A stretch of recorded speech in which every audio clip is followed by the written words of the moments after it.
কি আম এটা তাও জানি না বাবা, আমি জানি বকরিদের ছুটি কি করবো, কি খাওয়া হবে আমার, আমি জানি না। অবশ্যই আমার বাবা কলকাতা থেকে আনছিলেন, কলকাতায় আমার জেঠুর বাড়িতে আমার 4 মেয়ে বোন ছিল, একটি ন্যান্সি।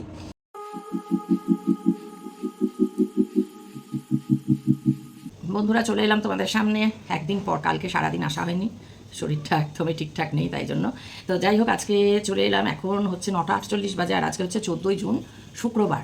দেখতে দেখতে দিন কাটে কেমন, দেখো জুন মাস পড়লো, আজকে অর্ধেক হয়ে এসছে। 14ই জুন শুক্রবার, টাইমটা তো বললামই 9:48। হ্যাঁ, কেমন আছো তোমরা বন্ধুরা? আশা করি সবাই সুস্থ আছো, ভালো আছো, আর যেই যেখানে আছো ঈশ্বরের কৃপায় নিরাপদে আছো। তো এখন আমি এই যে আমন্ড ছাড়াবো, আমন্ড খাবো, আমন্ড 4টে আমন্ড খাবো, তারপরে ডিম সিদ্ধ হচ্ছে, সাদাটা খাবো খেয়ে বেরোবো, আর একটা শশা খাবো, খেয়ে বেরোবো। কবে থেকে বলছি দেখো ব্যাংকে যাবো বাড়ির পাশেই, তা যাওয়া আর কিছুতেই হচ্ছে না।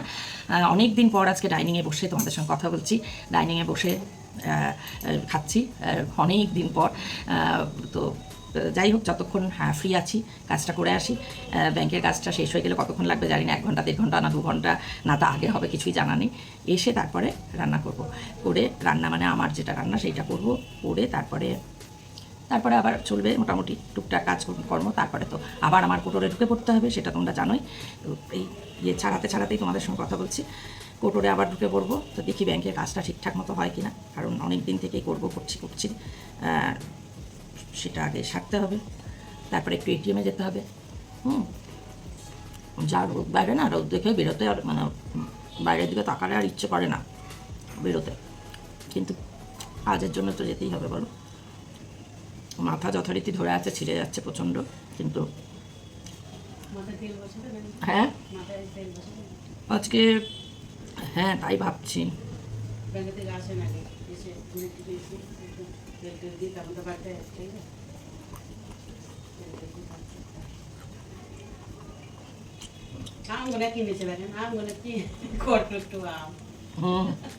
কি আম এটা তাও জানি না বাবা, আমি জানি জানি না দরকার কি, আদার ব্যাপারই জাহাজের খোঁজ রেখে দরকার কি বলো। যখন কপালে আমার নাই আম খাওয়ার নেই, আমার ইচ্ছাও নেই, আমার দরকারই বা কি খোঁজ করে, কি আম না আম কি ব্যাপার, সব গুনে গুনে রাখা আছে, যে পাছে কেউ খেয়ে ফেলে বাড়িতে না থাকলে সেই সময় গুনে রাখা আছে। তো চলো বন্ধুরা সঙ্গে থাকো, আবার আসছি বেরোবো, তখন আবার এই রোদে পোড়া ঝাঁঝা রাস্তাঘাট সে সব যেটুকু পারি তোমাদের সঙ্গে শেয়ার করবো। চলো সঙ্গে থাকো। 10:43 বাজে, কীভাবে ঘামছি দেখো। চলো ব্যাংকে যাবো, একটুখানি রোদটা তাও কম আছে দেখছি পাশের বিল্ডিংয়ে। কোথায়? হ্যাঁ এইটুকু বেরিয়ে জাস্ট পাশে যাওয়া, তাই বেরোনো হচ্ছে না। এই দেখো পাশের বিল্ডিং, কানাড়া ব্যাংক। এই যে এইটুকু বেরিয়ে পাশে ঢুকে যাওয়া, তাই আসা হচ্ছে না। তো ভাঙাচোরা রাস্তা না সত্যি।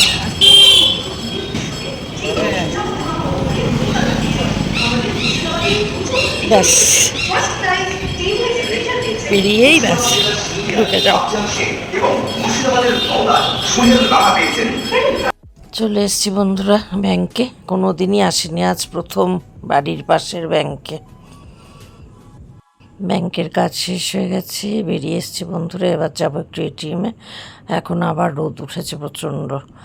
তো যাই হোক, এই হচ্ছে আমাদের পাড়া, এইখানে সামনেই এটিএম, একদম 3টে এটিএম আছে পাশাপাশি, মানে ফ্ল্যাটের 3 তলা থেকে নামাটাই যা কষ্টকর, নামলেই সব কিছু হাতের কাছে।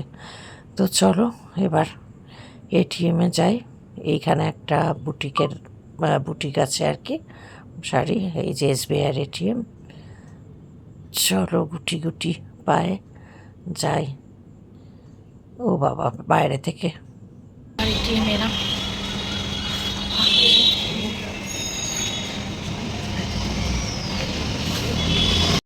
সরো সোনা সরো, যাবো আমি, নামবো কি করে, একটু সরো, একটু যেতে দাও, আমি বেরোবো কি করে, আজকে থাকবো তো সারাদিন। সরো মা, চলো সোনা, তুমি মা না বাবা, মা মনে হচ্ছে, দেখো হাতে দিয়ে নাড়ি করে দেবো। সরো সোনা সরো, একটু আমি যেতে দাও আমাকে, একটু সরো, আমাকে যেতে দাও, তারপরে তুমি আবার এসো। হ্যাঁ আবার এসো তুমি, আমি একটু এবার চলে এসো, আমি বেরিয়ে যাচ্ছি, তুমি চলে এসো। দাঁড়াও বাবা হাতে। হ্যাঁ বেচারা বসেছিল এখানে। এটিএমের কাজ হয়ে গেল। বাড়ি ফেরার আগে একটু চারিদিকের একটুখানি দৃশ্য তুলে নিচ্ছি। তার কারণ এটা স্পেশালি তুলছি আমাদের রাধাদির জন্য। রাধাদির বাপের বাড়ি ছিল এটা একসময়, রাধাদির পুরনো পাড়া। এই যে আমাদের স্কুল, তবে যে মেয়েরা দাঁড়িয়ে আছে তারা আমাদের স্কুলের নয়, কারণ আমাদের স্কুল ড্রেস অন্য, এরা অন্য স্কুল, সম্ভবত মহাকালী থেকে হয়তো কোনো পরীক্ষা বা কিছুর জন্য এসছে। এই হচ্ছে রাধাদির বাপের বাড়ি ছিল। আমি আসলে রাস্তায় এত গাড়ি ঘোড়া রোদও, তাই জন্য অতটা ভালোভাবে হয়তো তুলতে পারছি না, তবে এটা রাধাদির জন্য। আর যারা বহরমপুরের রয়েছে তারা তো জানোই আমাদের সতীমার গলি, একটুখানি শেয়ার করলাম, যেহেতু বেরোনোর ফাঁক পেয়েছি। আমি তো আর বেরোনোর সুযোগ পাই না, সুযোগ হয় না বেরোনোর। আমাদের স্কুলের এই যে পেছনের গেট, মহারানী কাশীশ্বরী গার্লস হাই স্কুল। তো চলো, প্রচণ্ড রোদ, আবার হেঁটে হেঁটে ফিরি বাড়ি, কাছেই পাড়ার মধ্যেই আছি। তো রাধাদিকে বলেছিলাম যে যেদিন হোক একটু দেখাবো পাড়াটা, রাধাদির পুরনো পাড়া, শৈশবের পাড়ার, ছোটোবেলায় কাটানো বাড়ি। তো যতটুকু পারলাম, এখন তো সব ফ্ল্যাট হয়ে গেছে, পুরনো বাড়ি আর নেই। চলো যাই এবার। তো হয়ে গেছে, এবার চলে এসেছি আমার ফ্ল্যাটের এখানেই। দেখো এখানে একটা পার্লার রয়েছে, মানে উপর থেকে শুধু নিচে নামা। এই ডান হাতে এটা, এই বিল্ডিংটা আমাদের, এই যে গেরুয়া কালারের। নিচে নামলেই তোমার মুদিখানা থেকে, ওষুধের দোকান থেকে, পার্লার থেকে সব কিছু। তো চলো বন্ধুরা, 12:37 বাজে, এইমাত্র বাড়ি ঢুকছি। দেখো এত ঘামছি, চোখ দিয়ে জল পড়ছে, হ্যাঁ সব কিছু হাঁপাচ্ছিও, এতক্ষণ লাগলো। যাই হোক, অ্যাকাউন্ট খোলা হয়েছে, যেটা মূল কাজ ছিল। এটিএমে গিয়ে সেখানেও হলো। তারপরে একটুখানি পুরনো পাড়াটা দেখতে চেয়েছে একজন তার জন্য। চলো দাঁড়াও, আগে রেস্ট নিয়ে রান্নাঘরে ঢুকবো রান্না করতে। চলো বন্ধুরা, রান্নাঘরে এলাম। গরমে আর পাচ্ছি না, দেখি আমি নিই এগুলো সব ধোয়া। আমি এইটাতে কুকারটা যা লাগবে নেন। আর হ্যাঁ, রান্নাঘরে এলাম তোমাদের, এখন আর গরমে আর পাচ্ছি না গো, বাইরে থেকে এলাম তো প্রচণ্ড প্রচণ্ড গরম, যা রোদ বাবা। আজকে একটু রোদ কম ছিল যখন বেরোই, কিন্তু তারপরে আবার রোদ উঠে গেল, তারপরে আবার রোদ যেমনকার তেমন হয়ে গেল। কি আর করবো বলো, কিছু করার নেই। তার মধ্যে করেছি আমি, না চেস্ট পেন হচ্ছে বললাম না প্রচণ্ড, তাই জন্য সরবিট্রেট খেয়েছিলাম, একটাই খেয়েছি ভাগ্যিস। তাই রাজিকে বলেছি, মেসেজ করেছি, তোমরা যারা জানা তারা চেনো রাজেশ্বরীকে। তো রাজি বলছে কেন না করে ডক্টরের কনসাল্ট না করে কেন খেলে, অনেক সাইড এফেক্টস, হেডেক আছে, ভমিটিং আছে, বিপি ফল করে যাওয়ার আছে। তো আমার সত্যি মাথা যন্ত্রণা প্রচণ্ড, আমি বুঝে পাচ্ছি না কেন। যে ইউজুয়ালি আমি যেদিন ওষুধ খাই ঘুমানোর জন্য, তারপরে সেদিনটা ঘুমাই, তারপরে 2-3 দিন ঠিকই থাকি, কিন্তু আমার কালকে পরশু ঘুমানোর পরও আমার মাথা ধরেই আছে। পরশু দিনই খেয়েছি সরবিট্রেট, একটাই খেয়েছি, দোকানের থেকে বলে দিয়েছিলাম ফোন করে, তো রিঙ্কু এনে দিয়েছে। কিন্তু কী করবো, প্রচণ্ড চেস্ট পেন হচ্ছিলো, খাওয়ার পরেও হচ্ছিলো, কিন্তু আমি একটাই খেয়েছি। প্রচণ্ড মাথা যন্ত্রণা এখনও। তো রাজি বলার পর আমি ভাবছিলাম যে কেন এত মাথা যন্ত্রণা হচ্ছে। হ্যাঁ, ওরকম ঘুম তো হয়নি, কাল রাতে হয়তো ম্যাক্সিমাম 2-2.5 ঘন্টা ঘুমিয়েছি, কিন্তু সেরকমই তো হয় বেশিরভাগ দিন। যাই হোক, কী করবো আর বলো। ডাক্তার এখানে দেখানো অনলাইনের ব্যাপার নেই, এখানে ডাক্তার দেখাতে যাওয়া মানে তোমার ভোর 4-4:30 গিয়ে নাম লেখা। কে করবে বলো, কে নাম লিখবে? কেউ তো নেই নাম টাম দেখবার, কাজেই ডাক্তার।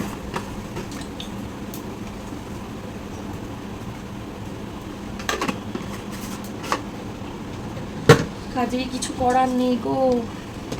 হলুদ টলুদ সব বের করে নিই, দাঁড়াও আগে আমি নিয়ে নিই।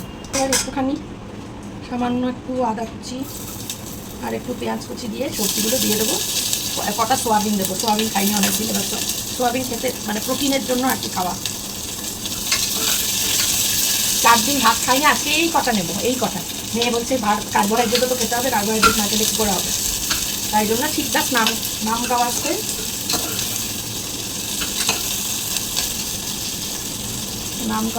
নেয়া।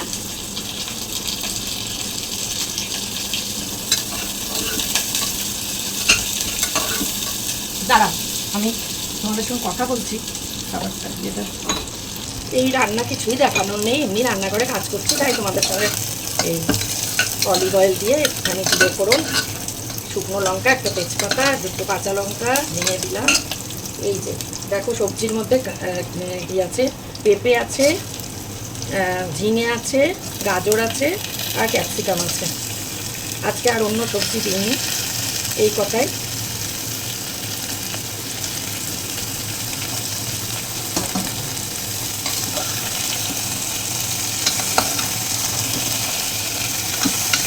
এই একটুখানি ভাজা ভাজা হবে, একটু হলুদ গুঁড়ো দিয়ে দিই।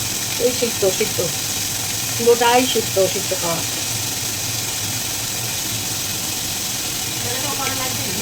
না না কড়াই লাগবে, হ্যাঁ ও তো তুলে রেখে দিয়েছি। শুধু শুধু যা না লাগবে 14 ঘন্টার বাসন আমি কোনোদিনই ভরাই না, নিজে মাজলেও না, কেউ মাজলেই না। হ্যাঁ মুগের ডাল, কোন মুগের ডাল? হ্যাঁ কোন নিয়েছিলে? হ্যাঁ বার করো, যেটা বার করবে সেটা তো, যেটা লাগবে সেটা তো বার করতেই হবে। সবজিগুলো একটুখানি মজে এসছে, আর সোয়াবিনটা দিয়ে দেবো। কিছুই তো নাই মশলা, একটুখানি জিরে বাটা আছে, আদা কুচি তো ওর মধ্যেই দিয়ে দিয়েছি, আর একটু কি বলে তোমার ওটা, আরে ওই মশলাটা গো ভুলেই যাই না, ম্যাগি মশলা, একটুখানি ম্যাগি মশলা, ব্যাস। একটু নাড়াচাড়া করে একটু ইয়ে হবে, ব্যাস। নুন মিষ্টি দিয়ে দিয়েছি, জল গরম বসিয়ে দিয়েছি, গরম জল, আর একটুখানি গোলমরিচ থেতো করে দিলাম। গরম জল বসিয়েছি, গরম জল দিয়ে একদম সিটি দিয়ে দেবো, একটুখানি সুগার ফ্রি দিয়ে দিলাম, ব্যাস হয়ে গেল। দুবেলার হয়ে যাবে আমার সবজি। এবার জল দিয়ে ঢাকনাটা দিয়ে দেবো। এই যে ম্যাগি মশলা একটুখানি দিয়ে দিলাম, কিঞ্চিত, একটু তো স্বাদও লাগবে বলো, সব সিদ্ধ পক্ষ খেতে খেতে একটু টেস্টি না হলে কি আর ভালো লাগে খেতে?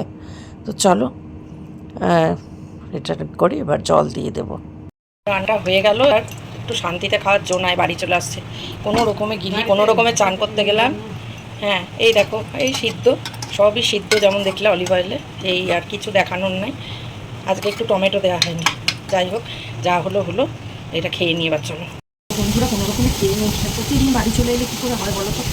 ঘুরি করে চানে স্নান করে বেরিয়ে একটু বসতে গেছি, রান্নাটা করে স্নান করে বেরোয়নি, রান্নাটা করে একটু বসতে গেছি, ফ্যানের আওয়াজে শুনতে পাবে না, গ্যাস করবে, কিন্তু কিছু করার নেই, পাচ্ছি না। 2:26 বাজে, সবজি নিয়েছি, আর ঠিক 4টে দানা ভাত, 4 দিন খাইনি তো, মেয়ে তো বলছে যে না ভাত খেতে হবে, সামান্য একটু ভাত, কার্বোহাইড্রেট লাগবে, খেতে হবে, 4 দিন খাইনি, ওই জন্য আজকে একটু খাচ্ছি। প্রচণ্ড মাথা যন্ত্রণা, ইয়ে খাওয়ার জন্য বললাম আমি তোমাদের সর্বিটে, হয়তো সেই জন্য সাইড এফেক্ট। এইভাবে কোনো রকম হুড়োহুড়ি করে আবার ঘরে ঢুকে যেতে হবে। হ্যাঁ রোজ ভাবি যে সেই 5টা বাজবে আসতে, একটু নিশ্চিন্তে ব্যাংক থেকে এসে আজকে পরিমরি করে রান্না করলাম। দিনকেও বসেনি।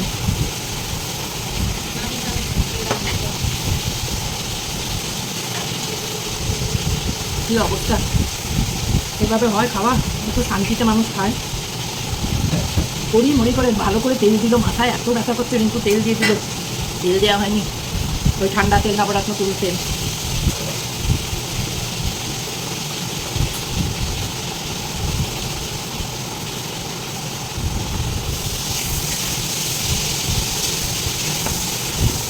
রবি সোম 2 দিন পরপর ছুটি, কী যে হবে, কী খাবো? হ্যাঁ রবিবার ছুটি, সোমবার ছুটি, বকরি ঈদের ছুটি, কী করবো, কী খাওয়া হবে আমার, আমি জানি না।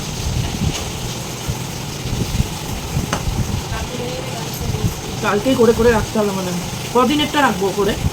না না, দিনের দিন করে খাবেন, অত বাকিতে খেয়ে আরো চলতে হবে।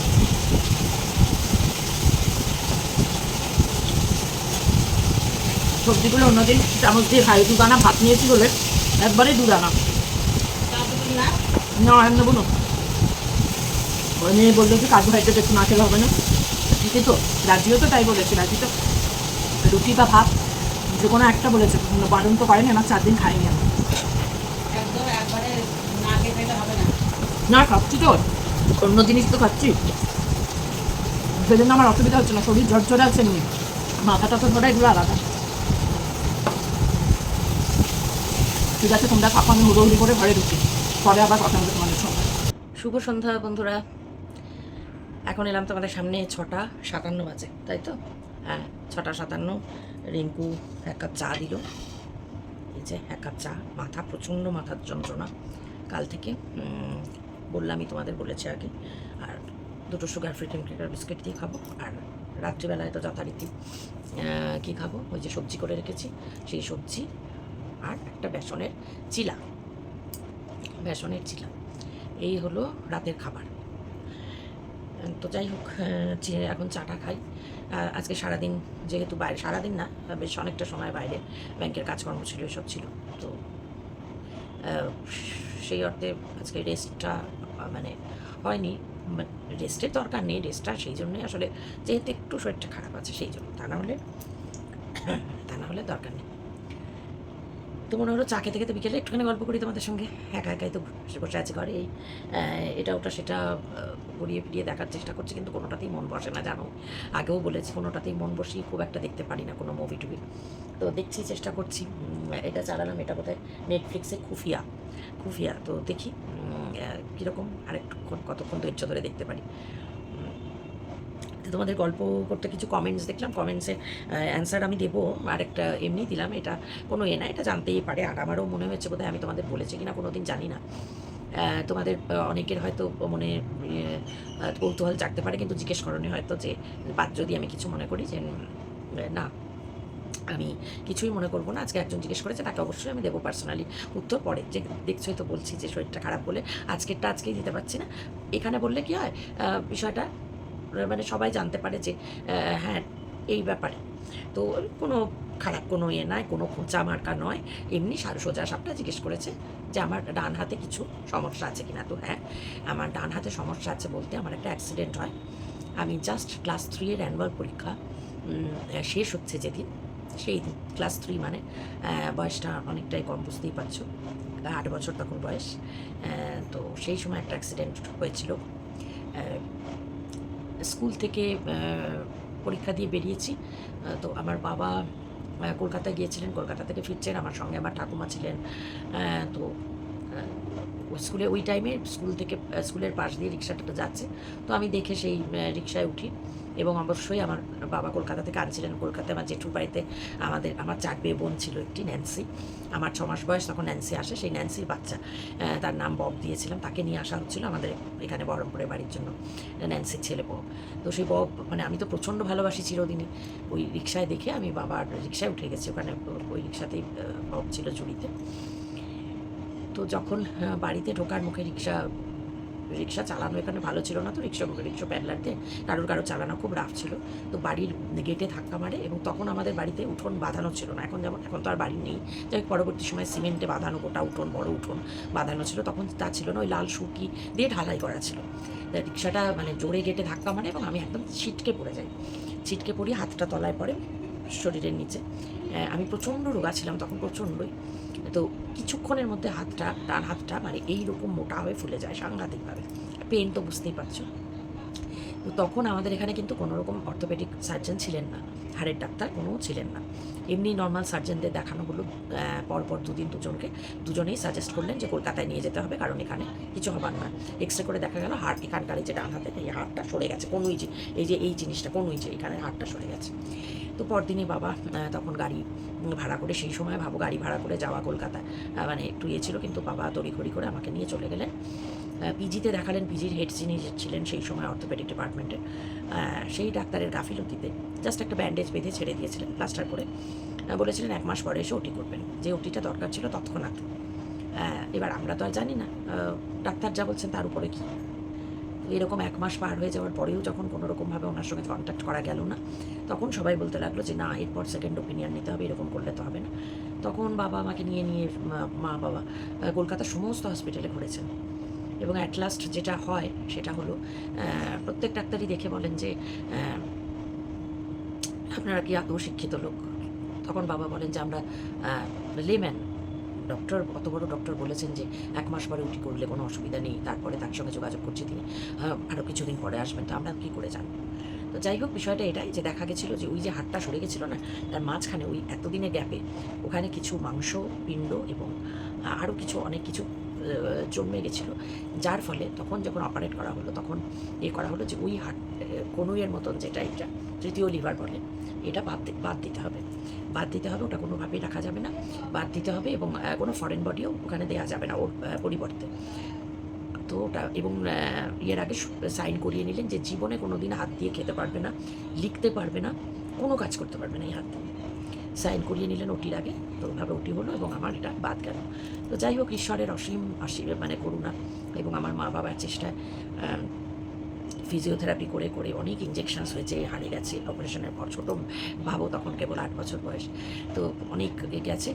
তারপরে বিষয়টা হচ্ছে ওটা আমার নেই, ওটা মেডিকেল টার্ম আমার ভুলও হতে পারে, অত বছর আগে তো হেড অফ রেডিয়াস বা এরকম কিছু, যদি ভুল হয় ডাক্তার কেউ থাকো বা জানো বলে দিও, আমি অনেক বছর আগে এটা তো বাদ গেছে। এবং কিন্তু তারপর 1 মাসের মধ্যে আমি কিন্তু খেতে পারি, লিখতে পারি, কিন্তু আমার লেখাটা কি বলো তো এইরকমভাবে হয়, এরকমভাবে এইখানটা আমার কেটে রক্ত পড়তো। আমি যখন এইচএসের টেস্ট পরীক্ষা দিচ্ছি আমার খাতায় রক্ত ব্লাড আসছে ঘষা খেয়ে, তারপর থেকে আমি লিউকোপ্লাস্ট লাগাতাম, কারণ আমি হিস্ট্রির মতো সাবজেক্ট নিয়ে পড়েছি, বুঝতেই পারছো, অনার্স এম এ প্রচুর লেখা, তো লিউকোপ্লাস্ট লাগিয়ে নিয়ে আমি পরীক্ষা দিতাম তারপর থেকে। ওই জন্য এখন দেখো যেমন না খেতে এরকম একটু এই যে এরকম হয়ে যায়, যে কাপ তুললে চায়ের কাপটা তুললে এই যে এরকম, এটা কিন্তু আমি সব কাজ করতে পারি, মশলা বাটা থেকে শুরু করে সমস্ত কিন্তু এই ডান হাতে করেছি আমি।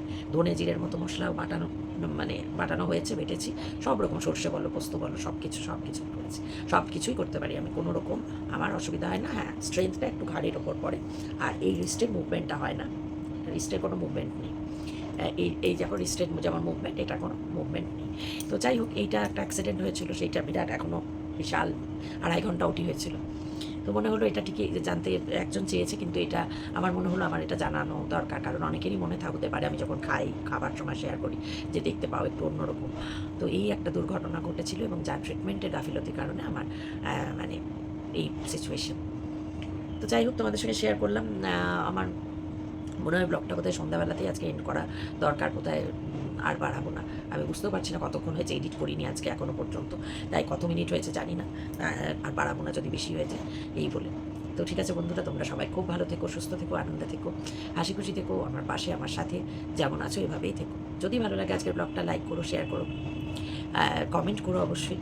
নতুন বন্ধু যারা এখনও আমার পরিবারে আসেনি তাদের কাছে আমার অনুরোধ, আমার চ্যানেলটা সাবস্ক্রাইব করে আমার পরিবারে এসো, খুব ভালো লাগবে আমার। ঠিক আছে বন্ধুরা, আজকের মতো তাহলে বিদায় নিচ্ছি, দেখা হবে আবার আগামীকাল নতুন দিনে নতুন একটা ব্লগের সঙ্গে। ততক্ষণ সবাই খুব ভালো থেকো, সুস্থ থেকো, নিরাপদে থেকো।